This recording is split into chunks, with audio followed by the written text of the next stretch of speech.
কুরআনুল মাজিদে সূরা মুমিনের ৭ নম্বর আয়াতে বলছেন ওয়াকালা রব্বুকুম উদুনি আস্তাজিব লাকুম।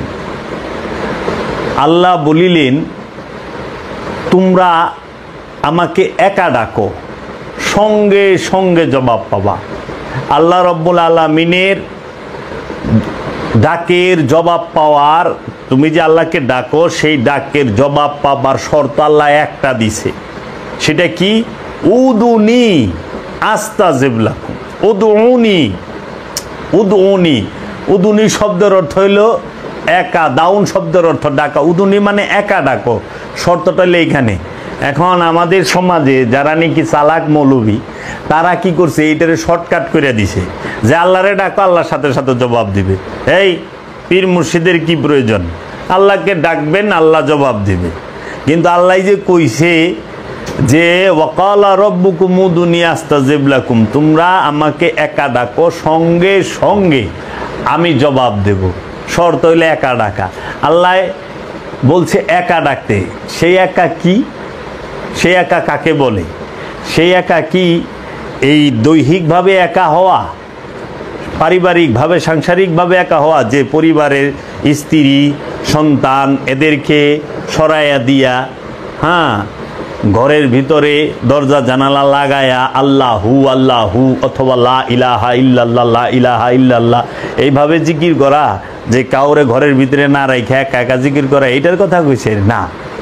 এটার কথা কয় না, বাহিরের একার কথা বলেন। আল্লাহ বলছে ভেতরগত একার কথা। সেই ভিতরগত একা কি? যে প্রতিটা মানুষের নফসের সাথে, প্রতিটা দেহের মধ্যে যে নফস আছে, প্রাণ আছে, আমি আছি, এই নফসের সাথে খান্নাস রূপী শয়তান মিশা একাকার হয়ে আছে। এই শয়তান রূপী খান্নাসকে, খান্নাস রূপী শয়তানকে নফস থেকে তাড়ায়া দেওয়া অথবা তাকে মুসলমান করা, মানে আত্মসমর্পণ করানোই হচ্ছে একা হওয়া। এই শয়তান মুক্ত নফস তথা একা হইলেই, নফস একা হইলেই, শয়তান মুক্ত হইলেই, ওই নফস যখন, পবিত্র নফস যখন রবকে ডাকে, আল্লাহকে ডাকে, রব্বুল আলামিনকে ডাকে, আল্লাহু, সঙ্গে সঙ্গে আল্লাহ জবাব দেয়। কি যাবে? এই রকম ভাবে একা হইতে হবে। শর্ত আল্লাহ কিন্তু বলছে, আল্লাহ শর্তে কোথাও কোরআনে বলে নাই যে আমারে মক্কা যাইয়া ডাকলে আমি আল্লাহ জবাব দেবো। আল্লাহ কোরআনে কোথাও বলে নাই আমাকে মসজিদে যাইয়া ডাকলে আমি আল্লাহ জবাব দেবো। আমাকে মদিনা শরীফে যায় ডাকলে আমি আল্লাহ জবাব দেবো। আল্লাহ কিন্তু বলে নাই যে আমাকে তুর পাহাড়ে যায় ডাক দিলে আমি জবাব দেবো। আল্লাহ কিন্তু বলে নাই আমারে কুহে কাফে যায় ডাক দিলে আমি জবাব দেবো। আল্লাহ কিন্তু কয় নাই আমাকে যদি কোরআনে হাফেজ ডাকে তাহলে আমি জবাব দেবো। আল্লাহ কিন্তু কয় নাই আমারে যদি কোনো মাওলানা ডাকে আমি সাথে সাথে জবাব দেবো। আমাকে আল্লাহ কিন্তু এটা বলে নাই যে আরবি সহি শুদ্ধভাবে পড়তে পারে সে যদি আমারে ডাকে আমি জবাব দেবো। আল্লাহ কিন্তু এটা কয় নাই সহি শুদ্ধভাবে আমাকে ডাকো আমি জবাব দেব। আল্লাহ কিন্তু এটা বলে নাই যে আমাকে তোমরা কোরআন মুখস্থ কইরা ডাকো আমি সাথে সাথে জবাব দেবো। আল্লাহ মারা ডাকলে জবাব দেবো, মুফাসসির মুহাদ্দিসরা ডাকলে জবাব দেবো। এটা আল্লাহ কয় নাই। আল্লাহ কইছে আমাকে পবিত্র অন্তঃকরণ দিয়া ডাকো। পবিত্র কলবের দিয়া যদি আল্লাহকে ডাকা হয় আল্লাহ সাথে সাথে জবাব দিবে। কলব তখনই অপবিত্র থাকে যখন কলবের মধ্যে খান্নাস রূপী শয়তান থাকে। প্রতিটা মানুষের কলব থাকে অপবিত্র, কিন্তু মুমিনের কলব থাকে পবিত্র। কারণ মুমিনের কলবে শয়তান থাকে না, আল্লাহ থাকে। মুমিনের কলবের নিকটে আল্লাহ থাকে, আর মানুষের কলবের মধ্যে শয়তান থাকে। এর লেগা মানুষ, সাধারণ মানুষের ডাক আল্লাহ শুনে না, আমানুর ডাক আল্লাহ শুনে না এবং আল্লাহ জবাব দেয় না।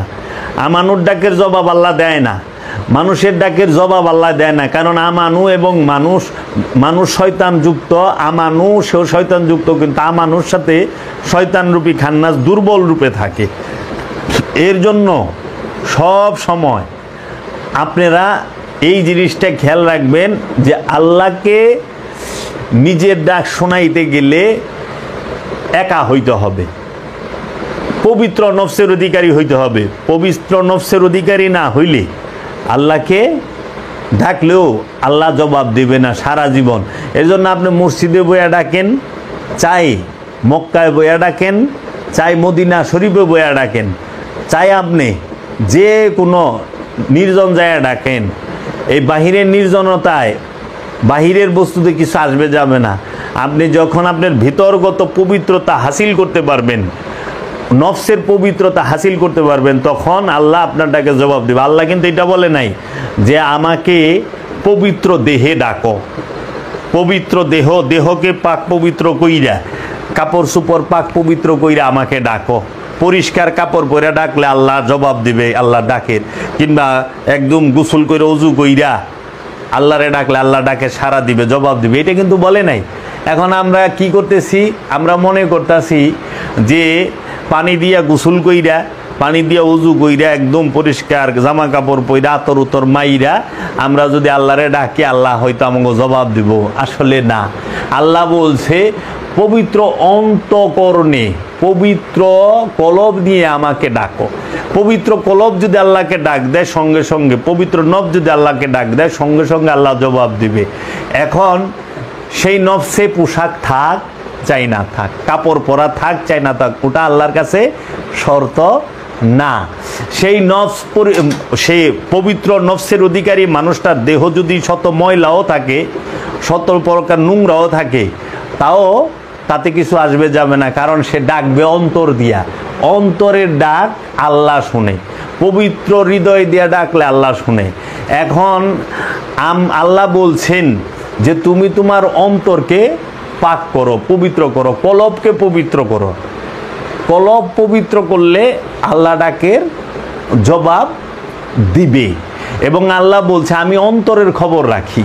আল্লাহ কিন্তু কোরআনে কোথাও কনে আমি তোমার সম্পদের খবর রাখি। আল্লাহ কইছে ইন্নাল্লাহা, নিশ্চয়ই আমি আল্লাহ, ইন্নাল্লাহা আলিমুন বেজাতিস সুদূর, নিশ্চয়ই আমি আল্লাহ তোমার অন্তরের খবর জানি, আমি তোমার অন্তরের খবর রাখি। তোমার অন্তরে তুমি কি রাখছো আমি রাখি। এর জন্য অন্তরে নিকটে আল্লাহ থাকে। অন্তরের মধ্যে দুনিয়া রাখলে আল্লাহ কোনো দিন ডাকে জবাব দিবে না। এর জন্য অন্তরে যদি আপনি টাকা রাখেন, অন্তরে যদি আপনি সম্পদকে রাখেন, অন্তরের মধ্যে যদি আপনি স্ত্রী পুত্র সন্তানাদিকে রাখেন, জীবনও আল্লাহ আপনার ডাকে জবাব দিবে না। কারণ অন্তরের মধ্যে সম্পদ রাখার জায়গা না, অন্তর সম্পদ রাখার জায়গা না, অন্তর সেটার মধ্যে বউ পোলাপান রাখার জায়গা না, অন্তর সেটার মধ্যে টাকা পয়সা রাখার জায়গা না, বাড়ি গাড়ি রাখার জায়গা না। অন্তরে থাকবে আল্লাহ রব্বুল আলামিন। অন্তরে কামনা রাখার জায়গা না, অন্তরে লোভ লালসা হিংসা রাখার জায়গা না। এখন আমরা কি করছি, অন্তরের মধ্যে হিংসা, লোভ লালসা, অহংকার, কামক্রোধ সব রাইখা থুইছি। এখন আল্লাহ অন্তরে নাই। আল্লাহ ওই অন্তর দেয়, আল্লাহরে ডাকলে আল্লাহ শুনে না, কারণ অন্তর ভরা তো ময়লা। এর জন্য টাকা রাখতে হয় কোথায়? পকেটে। আর পকেটের টাকা কোনোদিন অন্তরে রাখে না। এখন আমরা টাকা তো পকেটে রাখি না, অন্তরে রেখে দিছি। এর লেগে আল্লাহ অন্তরে থাকতে পারে না, কারণ যতক্ষণ পর্যন্ত শয়তান অন্তরের মধ্যে কলবের মধ্যে থাকবো, অতক্ষণ আল্লাহ কলবকে আল্লাহর মধ্যে ফানা করতে পারুম না, রবের নূরের মধ্যে ফানা করতে পারুম না। এর জন্য অন্তর থেকে টাকা সরাই দিয়ে পারলে, সংসার সরাই দিয়া পারলে, অন্তর থেকে কামনাকে শয়তানকে সরাই দিতে পারলে এই অন্তরটা আল্লাহর নূরের মধ্যে ফানা করা যাবে, আল্লাহর মধ্যে ফানা করা যাবে, আল্লাহর নূরের মধ্যে সে ভাসমান থাকতে পারবে, আল্লাহর নূরে নূরময় হয়ে যাইব। আর ওই আল্লাহর নূরে নূরময় হওয়া যে অন্তরটি, কলবটি, সেই কলব দিয়ে যদি কেউ আল্লাহকে ডাকে, আল্লাহ সঙ্গে সঙ্গে আল্লাহ জবাব দিবে। কি এই জন্য আল্লাহ কোরআনে বলছে ওয়াকালা রব্বুকুম উদুনি আস্তাজিব লাকুম। সুতরাং তোমাদের রব বলিলেন তোমরা একা ডাকো, সাথে সাথে জবাব পাইবা। একা না হইলে কখনোই আল্লাহকে ডাকে জবাব পাই। এই জন্য আমাদের সমাজে আমরা দেখি আল্লাহকে অনেক মানুষ ডাকে, কিন্তু আল্লাহ জবাব দেয় না। আমরা ডাকি না, লক্ষ লক্ষ মানুষ আল্লাহকে ডাকতে আছে, কিন্তু আল্লাহ জবাব দেয় না। আচ্ছা, আমরা লক্ষ লক্ষ মানুষ খালি দোয়া করতেছি, এমন কোনো মানুষ আছে যে হ্যাঁ দোয়া পারে না, হ্যাঁ দোয়া করা পারে না? আরে যে ভিক্ষা কইরা খায়, হ্যাঁ ও কয় বাবা 10টা টাকা দেন, আমি আল্লাহর কাছে দোয়া করুন। আচ্ছা, আপনি যাইবেন অসুস্থ রুগীর এনে, হ্যাঁ 1 কেজি ফল না নিয়ে পারলেও আপনি কিন্তু 1 ব্যাগ দোয়া লয়ে যাইবেন যে ভাই আইসি, ফল ফুল টানি নাই, আমি দোয়া করে গেলাম, আল্লাহ যেন সুস্থ করে দেয়। উনি দোয়া করলেন সুস্থ জানি করে দেয়। আপনার দোয়া কি আল্লাহ হুনে কন্ত? আর 1 কেজি ফল আনলে তো বেচারা খায় পারতো, শরীরে একটু শক্তি দিত। দোয়া করে, কারণ দোয়াটা মাগ না, দোয়া করতে যদি টাকা লাগতো কোনো বেটায় দোয়া করতো না। যা আছে না যে একবার দোয়া করলে 100 টাকা লাগবো, 50 টাকা লাগবো। এর লেগে যে মৌলবী গাইনা দোয়া করাইবার গেলে অনেক মানুষের টাকা দেওয়ার লাগে দেখে অনেক মানুষের দোয়াও করাইবারছে না। ফিরি হইলে তাও কয় আহে নজর একটু দোয়া করে, খালি অনেক টাকা দিয়ে আমরা সব কিছু করবারছে। কিন্তু না, আল্লাহকে ডাকতে হবে পবিত্র অন্তঃকরণে। আল্লাহর কাছে দোয়া করবো আল্লাহর রসুলে, আল্লাহর কাছে দোয়া করব মুমিনে। কাদের জন্য? আমানুদের জন্য, মানুষদের জন্য। এর লেগে আল্লাহ কোরআনে কইছে যে হে আমানুগণ, তোমরা তোমাদের ধন সম্পদ নিয়ে রসুলের কাছে উৎসর্গ করো। রসুলকে আল্লাহ বলছে আপনি এই সম্পদ কবুল করেন এবং তাদের জন্য দোয়া করেন, তাহারা মুক্তি পাবে খান্নাসরূপী শয়তান থেকে। এক মুক্তি পায় দায়মি সালাতের মাধ্যমে, আরেক মুক্তি খান্নাস থেকে মুক্তি পায় রসুলের দোয়ার মাধ্যমে। রসুলের দোয়ার কোনো বিকল্প নাই। এর জন্য দোয়া করবে আল্লাহর মুমিনে, আল্লাহর মুমিন বান্দা এবং আল্লাহর রসুলে। যিনি আল্লাহর রসুল তিনি দোয়া করলে আল্লাহ সঙ্গে সঙ্গে কবুল করেন। যিনি মুমিন বান্দা, মুমিনকে যে খান্নাসরূপী শয়তান মুক্ত, যার নফসের সাথে খান্নাসরূপী শয়তান নাই এবং আল্লাহ সেই রব রূপে তার নফসটাই রবের নূরের মধ্যে ভাসমান, রব রূপে যার মধ্যে সমাসীন হয়ে রয়েছেন রব্বুল আলামিন, তিনি মুমিন। আর এই মুমিন সে কখনো আল্লাহর হুকুম ছাড়া কোনো কাম করে না। যিনি মুমিন তিনি আল্লাহর হুকুমে উঠেন, বসেন, খান, ঘুমান, সব কিছু আল্লাহর হুকুমে করেন।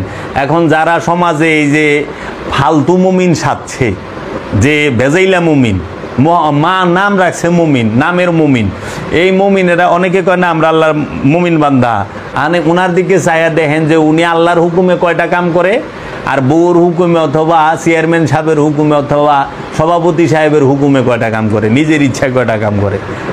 মুমিন কখনোই আল্লাহর হুকুম ছাড়া একটা পাও ভালায় না। হ্যাঁ, এর জন্য মুমিনের অনুসরণ করতে হবে, রসুলের অনুসরণ করতে হবে, আর রসুলের মাধ্যমে দোয়া করাইতে হবে। রসুলে দোয়া করব, রসুলের সাথে হাত তুলতে হবে। আমি হাত তুলে ডাকলে যাহারা বলে এই কিসের উসিলা পিঠ টির ধরছেন, সোজা আল্লাহকে ডাকেন, আল্লাহ শুনবে সোজা। এখন এই উপদেশটা যে আপনার উনি দিল, এটাও তো একটা মাধ্যম। এই উপদেশটা তো আল্লাহ আমারে দিব, আল্লাহ দিল না কেন? আল্লাহ কেন এগুলো নাই তুই কি এর পীর ধরছস, তুই কি এর এই সমস্ত পীর টিরের কাছে যাস, তুই সরাসরি আমারে ডাক, আমি জবাব দেবো, তুই ডাক আমি জবাব দেই। এটা আল্লাহ এগুলো করলো না। এইটা যে করলো হ্যাঁ তো পিসাই যাবো রইল, হ্যাঁ উস্তাদ দিল না, আমারে হিগাইলো না, যেগুলো শিরক বেদাত।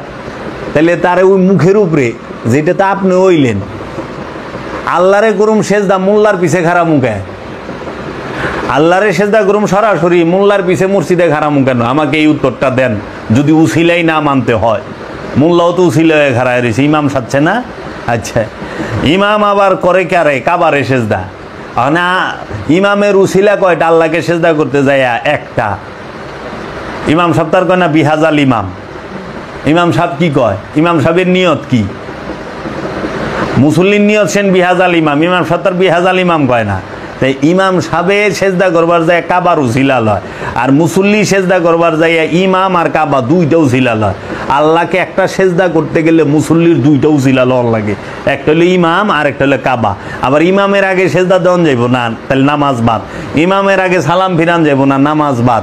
কি মর্যাদা! আল্লাহরে সেজদা করুম, ইমামের আগে কিচ্ছু করন যাইব না। তো ইমামই তো উসিলায় ঘাড়ায় রয়েছে, আর এই ইমামই কবে লেছে পীর ধরা সেরেক। তাহলে পীর ধরা যদি সেরেক হয়, ইমামের পিছনে খাড়ানো তো সেরেক হয়ে যাবো গা। আল্লাহরে যদি সরাসরি কয়, তাহলে এগুলো কোন? অবশ্যই উসিলা লাগবে, উসিলা ছাড়া কোনো কিছু হয় না। আল্লাহকে ডাকবার গেলে হ্যাঁ, সেইটা আমরা মানুষকে যদি শুনাইবার যাই, এক গলা দিয়ে ডাইকা মানুষে শুনাই পারি না। সবাই আশেপাশে মানুষ শোনান যাবো, তখন কি লই? মাইক লই, মাইক লাগা, মাইকের উসিলা এলাকার মানুষের ওয়াজ শোনাই না নাকি? তো উসিলা ছাড়া আছেটা কি? উসিলা ছাড়া কিচ্ছু নাই, উসিলা ছাড়া কিচ্ছু নাই। কোরআন পড়বেন সেইটাও উসিলা লাগবো, কোরআন শুনবেন সেইটাও উসিলা লাগবো, কোরআন লিখবেন সেইটাও উছিলা লাগবো, কাগজ আর কালি লাগবো। আবার কাগজ কালি হয়েছে কাম হইব না, যে লেখা জানে তারে লাগবো। আবার যে লেখা জানে তারে হইলে কাম হইব না, যে কোরআনের গ্রামার আবার সব বুঝে তারে লাগবো। তাহলে উছিলা ছাড়া কিছুই হয় না। যারা বলে উছিলা লাগবো না, ইটি হইল শয়তান। কারণ শয়তান সে উস্তাদ হইবার চায়, আদমরে উস্তাদ মানবার চায় না। আদমরে উস্তাদ মানবার চায় না। যে মৌলবি কইব, এই সালাফি হোক ওয়াহাবি হোক, যে উছিলা লাগবো না, উজে কইতেছে ও নিজে উছিলা বইছে। ওয়াজ করেন কেন? আল্লাহর মানে আল্লাহ নিজে আয়া কইব। আপনি ওয়াজ করতে বসছেন কেন? আবার আপনি যে কোরআন হাদিসের কথা বলেন, আপনাকে টাকা দিতে হয়। মৌলবি সাহেবরে 50,000 1 লাখ টাকা না দিলে ওয়াজ করে না। আল্লাহর কোরআন, আল্লাহর বাণী, সেটা বলে আপনি টাকা নেন কেন? তাহলে এই মৌলবীরা হলো সবচেয়ে বেশি ধর্ম ব্যবসা করে। ধর্ম ব্যবসা কেমনে করে? যে সে ওয়াজ করে টাকা নেয়, কইতাছে আল্লাহর বাণী কোরআন, কোরআন বলতেও তাদেরকে, কোরআন শুনতে তাদেরকে টাকা দিতে হয়। বলতাছে রসুলের হাদিস, সেই রসুলের হাদিস শুনতে তাকে টাকা দিতে হচ্ছে। সে বলতাছে এই ওয়াজের প্যান্ডেল হচ্ছে জান্নাতের বাগান, এই ওয়াজে জান্নাতের বাগানে ডুববার গেলেও টাকা দেওয়ার লাগে। আবার জান্নাতের বাগান মৌলবি টাকা ছাড়া ডুববারছে না, যে ওয়াজ করবো হ্যাঁ টাকা ছাড়া ডুববো। 1 লাখ টাকা মৌলবীরে না দিলে হ্যাঁ জান্নাতের বাগানে ডুববই না। ওয়াজের মাহফিলের প্যান্ডেল জান্নাতের বাগান না? আল্লাহর ফেরেশতারা চতুর্দিকে পাহারা দেয় না? তো চতুর্দিকে যেহেতু পাহারা দেয়, তাইলে পরে হেই পাহারা ফেরেশতারা দিতেছে জান্নাতের বাগানে, হেনে মৌলবি সাহেবরে অ্যাডভান্স না দিলে হ্যাঁ এই ওয়াজ আহে না। আবার অনেক সময় তো অনেক মৌলবি অ্যাডভান্স নিয়েও ওয়াজ করবার আহে না। তা আল্লাহর বাণী কইবেন টাকা লাগবো কেন? ফ্রিতে কোন নবী টাকা নিয়ে ওয়াজ করছে? কোন সাহাবি টাকা নিয়ে ওয়াজ করছে? কোন নবী টাকা লইয়া নামাজ পড়াইছে বেতন লইয়া? কোন সাহাবি টাকা লইয়া বেতন লইয়া নামাজ পড়াইছে? একটা দলিল দেন। মৌলবীরা যে এত বেদাত করে, এই ওয়াজের কইরা টাকা নেওয়া এটা সবচেয়ে বড় বেদাত। ইমামতি কইরা বেতন নেওয়া এটা সবচেয়ে বড় বেদাত। এতদিন জানতেন না, বেদাত করছেন, ঠিক আছে, ভুল তওবা কইরা ইমামতি বেতন ছাড়া করেন, দিহি আল্লাহর কথা নিয়ে ভালোবাসেন। সারাদিন নামাজের কথা কি হুজুরে নামাজের কথা, আরে হুজুরে নামাজ পড়ায় দেখা বেতন নেই দেখা কয়। আপনার মতো আমার মতো সাধারণ হইলে যে সারাদিন চকে কামলা খাইতাম, রাস্তা ইটা ভাঙ্গে আর মার্কেটে চাকরি করে পরে, তখন বুঝতাম যে হুজুরে কয় বেলা আহে নামাজ পড়বা। একটু দেখেন না, একটু দেখেন। হুজুর যখন ছুটিতে শ্বশুর বাড়ি যায়, দেখেন হুজুর ওই শ্বশুর বাড়ির এলাকায় মসজিদে যায় কয়েক তো নামাজ পড়ে, একটু খুঁজলন। ঠিকলে কইেন না, উছিলা মানতেই হবে। আমরা এত কথা কইতাম না যদি এরা ওলি আল্লাহ বিরোধিতা না করত। কারণ আপনারা এইগুলায় পারবেন না যুক্তিতে, উছিলা লাগবই। উছিলা ছাড়া কিছুই হয় না। উছিলা ছাড়া একটা জিনিস হয়, সেটা হলো ঘোড়ার ডিম হয়। ঘোড়ার ডিম হইতে উছিলা লাগে না। আনলে উছিলা আর মেরাজে যাইবেন, তাও বুড়াকের উছিলা লাগে। বুড়াকের উছিলায় যাওয়ার লাগবো। লামুকামে যাইবার গেলে রব লাগবো, লাগে না? রসুল যে মেরাজে গেছে, 2টা উছিলা, বুরাক রব, আবার সাথে জিব্রাইল ফেরেশতা আসিল বলে। তাইলে এগুলা কই না, আল্লাহ কোরআন পাঠাইছে নবীর উছিলা, রসুলের উছিলা। তা আল্লাহর কোরআন পাঠাইতে যায় 2টা মাধ্যম, হযরত রুহুল আমিন এবং মহানবী। আল্লাহর বাণী মানুষের কাছে পাঠাইতে যায় আল্লাহ 2টা মাধ্যম নিছে। একটা হলো আল্লাহর রসুল মুহাম্মদ সাল্লাল্লাহু আলাইহি সাল্লাম, আরেকটি হচ্ছে রুহুল আমিন, জিব্রাইল আমিন। তার এই 2 উছিলায় আল্লাহ কেতাব পাঠাইতে যায় উছিলা লইছে। তাহলে প্রতিটা জায়গায় উছিলা আছে, উছিলা ছাড়া কোনো জায়গা নাই। উছিলা ছাড়া জায়গা। নামাজ পড়বেন, আজান দেওয়ান লাগে। আজান কি ফরজ? আর আজান কয়বার দেয়? আজান কয়বার দেওয়ানের নিয়ম? তাহলে আজান দিবার লইছেন, আবার আকামতও দিতেছেন। একামাত শব্দের অর্থ কি? একটু গবেষণা করেন, খালিও ইয়ের মতো করেন না, আগে শিখেন, জানেন। আল্লাহ রব্বুল আলামিন আমাদের কাছে পাঠাইলেন আল্লাহর রসুলকে আমাদের হেদায়েতের জন্য, মানুষের হেদায়েতের জন্য আল্লাহ পাঠাইছে রসুল। আর রসুলের কাছে আল্লাহ কোরআন দিল, আল্লাহ কোরআন নাজিল করলো এবং রসুলকে আরসালনা প্রেরণ করলেন। আল্লাহ রসুলকে প্রেরণ করলেন এবং কোরআনকে নাজিল করলেন আল্লাহর তরফ থেকে। আল্লাহর তরফ থেকে তোর মোল্লা নাজিল হয় নাই, মোল্লা প্রেরণ হয়েছে, রসুল প্রেরণ হয়েছে, আল কোরআন প্রেরণ হয়েছে। এখন আমাদের সমাজে রসুলই মানে না, আমাদের সমাজে রসুল মানে না, আমাদের সমাজে আল কোরআনকে মানে না, আমাদের সমাজে কোরআন মুখে মুখে মানে। কোরআনের কোনো শিক্ষা, কোনো দর্শন সমাজের মানুষ গ্রহণ করতে চায় না। কোরআনের দর্শনটা কি? কোরআনের দর্শন হচ্ছে দায়মি সালাত, যেই দায়মি সালাতকে সম্পূর্ণ অস্বীকার করে মোল্লারা।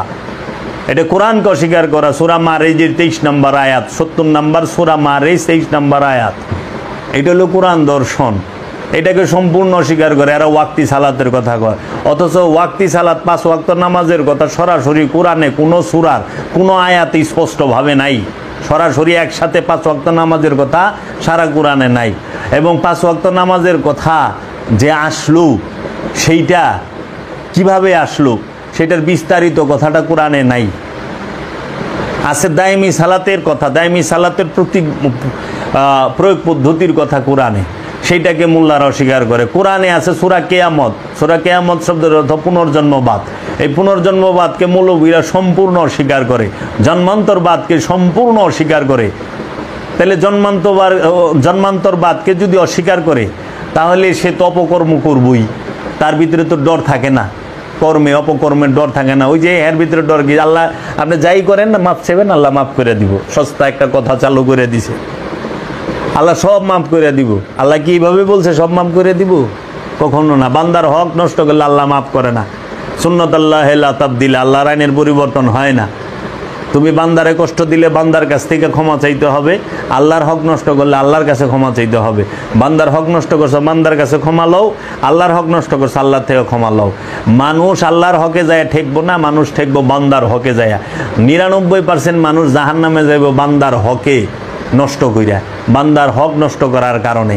তো কাজেই এই যে আমাদের সমাজের মধ্যে ঢালাওভাবে বলা হয় যে আপনি যাই করেন আল্লাহ আপনাকে মাফ চাইলে মাফ করে দিব, এত সস্তা না। এরা তাদেরকে খুশি করে। এর জন্য কোরআনের মূল দর্শন নফসকে পবিত্র করা, খান্নাসরূপী শয়তান হতে নফসকে মুক্ত করা। এই নফসকে পবিত্র তাজকিয়ার কথা এরা বলেই না। এরা ওই যে দাড়ি কতটুক হবে, পায়জামা টাকনুর উপরে পরবেন না নিচে পরবেন, হ্যাঁ কোনটা শরিয়া সম্মত সহি, কোনটা ভেজাল।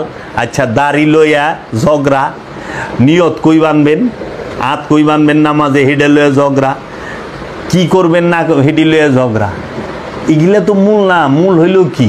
আত্মপরিচয়, আত্মশুদ্ধি, আত্মবোধি। আল্লাহ কোরআনে তাগিদ দিছে হইল নফসকে চেনার জন্য, নফসকে পবিত্র করার জন্য। আল্লাহ বড় লোক ওর লেগা কোরআনে তাগিদ দেয় নাই, সম্পদ জমা করার তাগিদ আল্লাহ কোরআনে দান করেন নাই।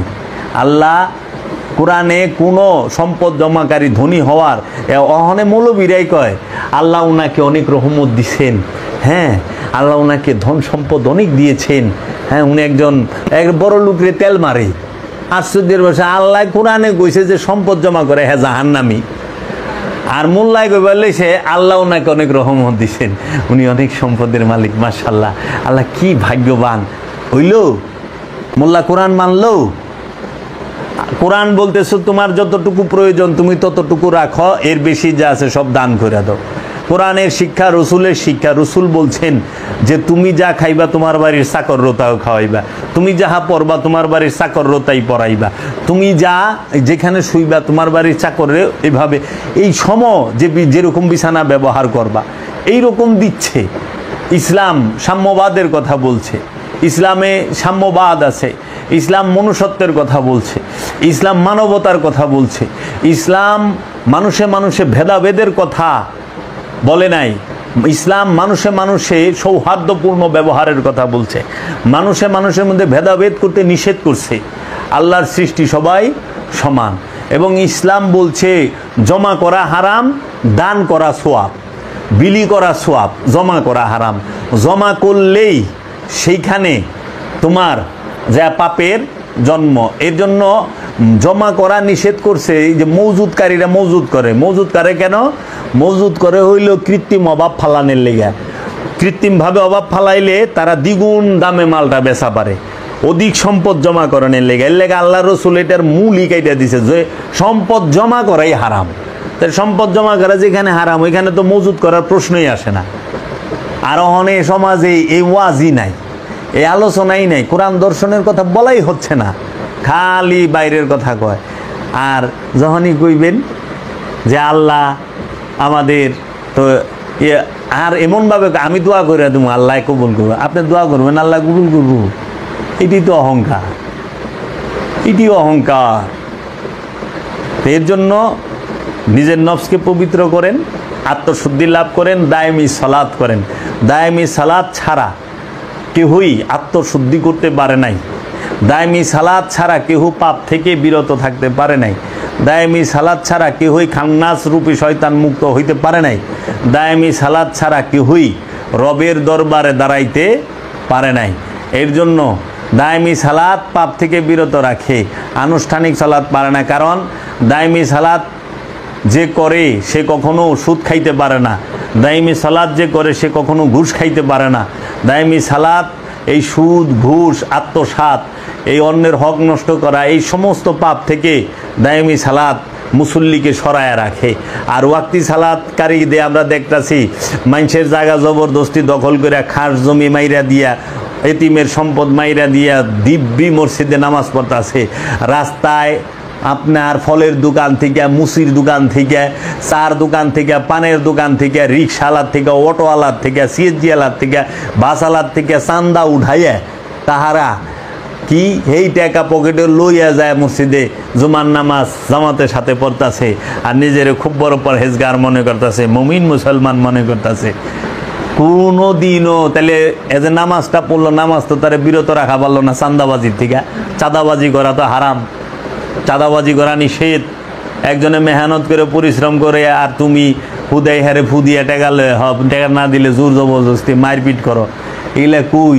এখন চাঁদাবাজরা হয়ে গেছে গা আমাগো নেতা, চাঁদাবাজরা হয়ে গেছে আমাদের নেতা, আর ব্যবসায়ীরা হয়ে গেছে আমাগো ইমাম, ধর্ম ব্যবসায়ীরা। এজন্য ধর্ম ব্যবসা করা যাবে না। কোরআন বিক্রি করা জাহান্নামের আগুন পেটে লওয়া সমান। আল্লাহ নিজে কইছে সূরা লুকমানে এবং সূরা ইয়াসিনে, যাহারা আমার কোরআন বিক্রি করিয়া লাভ খায় তাহারা জাহান্নামের আগুন পেটে লইল। আর সূরা ইয়াসিনে কইছে তোমরা তাদেরকে অনুসরণ করো যাহারা তোমাদের কাছে কোনো বিনিময় আশা করে না, বিনিময় চায় না, তাদের অনুসরণ করো। তো অনুসরণ করতে হইব যে বিনিময় চায় না তারে। আর যে কোরআন বিক্রি করিয়া লাভ খায় সে জাহান্নামের আগুন পেটে লইছে। অনেক মোল্লারা উল্টা কয় কোরআন সস্তা দামে বিক্রি করবার না করছে অনেক চড়া মূল্যে। দেখেন দান্দাবাজে কয় কি। আচ্ছা সাহাবাই কেরামরা দান্দাবাজের দলেরা, এই যে সাহাবাই কেরামরা কোন হানে চড়া মূল্যে কোরআন বিক্রি করছে? সাহাবাই কেরাম 3 দিনের ওয়াজ মাহফিল দিছে না? নবীর জমানায় 3 দিনের ওয়াজ মাহফিল আছিল না? এই মাহফিল চালু হয়েছে কবে? এই মাহফিল চালু হয়েছে সেই দিন থেকে। এই 3-4 দিনের মাহফিল চালু হয়েছে সেই দিন থেকে। এই দেওবন্দ মাদ্রাসার প্রতিষ্ঠিতর পর এই ওহাবি চালু করছে, এইগুলা ওহাবিরা এই চালু করছে। ওলি আল্লাহর দরবারে ওরস হয়, ওলি আল্লাহর দরবারে তাহারা তাদের মুরিদকে দায়েমি সালাতের শিক্ষা দেয়। যারা ওলিয়ে কামেল, যে পীর মুরিদকে দায়েমি সালাতের শিক্ষা দিতে পারে না সে পীর নামের কলঙ্ক। যে পীর একটানা 2, 4, 5 বছর কি 10 বছর দায়েমি সালাত করে, মোরাকাবা মুশাহেদা করে নাই, ধ্যান সাধনা করে নাই, সে পীর হয় কেমনে? নমাজ 5 ওয়াক্ত পইরেই পীর সাহেব, সহিভাবে আরবি পইরা শিখাই পীর সাহেব, মাসলা মাসাইল জেনে পীর সাহেব। এর লেগে তো পীর সাহেব দোয়া কবুল করা পারে না। পীর সাহেবের ডাক আগের দিনের ওলি আল্লাহ গো মোজেজা শুনছি, কারামত শুনছি এবং তার সত্যতাও আছে। আর অহংকার দিনে যে পীর সাহেবরা আরে আরে পীর সাহেব আর মৌলবীগো তো কথাই নাই। আগে তো মৌলবী আসিলই না। মৌলবীর জন্ম হয়েছে ভারতবর্ষে 1900, সারা ভারতবর্ষে অখণ্ড ভারতে মৌলবীর জন্ম হয়েছে 1867 সালে, 68 সাল থেকে। 1868 পরে ভারতবর্ষে মৌলবীর জন্ম, মৌলবীগো জন্ম। এর আগে ভারতবর্ষে কোনো মৌলবী আসিল না, আসিল ওলিয়ে কামেল। আর ওই মৌলবীর জন্ম হওয়ার পরে আগের দিনে মাদ্রাসার থেকে বড় বড় কামেল আল্লাহর পড়ালেখা করে আল্লাহর অলি বাইরেই তো। আর এখন অলি বাইরায় না, অহনে বাইরায় বাবা রে বাবা, খালি হাই হাই রে, খালি কুদে দেখেন তো শান্তির কথা তাদের মধ্যে আসেনি, সাম্যের কথা তাদের মধ্যে আছে কিনা দেখুন তো। তারা মানুষে যে ভেদাভেদ সেইটা দূর করার কথা তাদের মুখে আছে কিনা। না, তারা শুধু উগ্রতার বিষ ছড়ায়, তারা শুধু সাম্প্রদায়িকতার বিষ ছড়ায়। না, সাম্প্রদায়িকতার বিষ না ছড়ায় মানবতার মহাবাণী ছড়ান, মানবতার বাণী বিলি করেন। মহানবী যে মানবতার বাণী বলছে সেই মানবতা বলেন। মহানবী মানবের যে মায়া করছে, দয়া করছে, সেই শিক্ষাটা বলেন। আল্লাহ মানুষদেরকে যে শিক্ষা দিয়েছেন, কারণ জাহান্নামে পাঠাই বলে আল্লাহ, কে পাপী নয় এটা নির্ণয় করবে আল্লাহ রব্বুল আলামিন, আল্লাহর রসুল। কে জাহান্নামী কে বেহেশতি এটাও নির্ণয় করবে আল্লাহ রব্বুল আলামিন। অনেক মোল্লায় জাহান্নামে পাঠাইতেছে আমাগো, মোল্লায় আমাগো বেহেশতি বানাইতেছে, কিচ্ছু করার নাই। তো এর জন্য আমরা যেন কোরআন অনুসরণ করি। এখন আমরা কোরআন অনুসরণ করি না, এখন আমরা কোরআন রসুল অনুসরণ করি না। রসুল অনুসরণ করতে গেছে, আল্লাহ পাঠাইছে রসুল আর কোরআন। এখন রসুলও মানে না, কোরআনের দর্শনও মানে না। ওখানে মানে কি? মানে হইল হুজুর আর হইল হাদিস। হুজুর আর হাদিস, আমাকে হুজুরে কইছে এটা সহি হাদিস, হুজুরে কইছে। আল্লাহ কইছে আমার রসুল যা করতে বলে তাহা করো, আমার রসুলকে অনুসরণ করো। অনেক রসুলকে অনুসরণ না করে হুজুরের অনুসরণ। হুজুরে কইছে, কই পাইলেন? সহি হাদিসে আছে।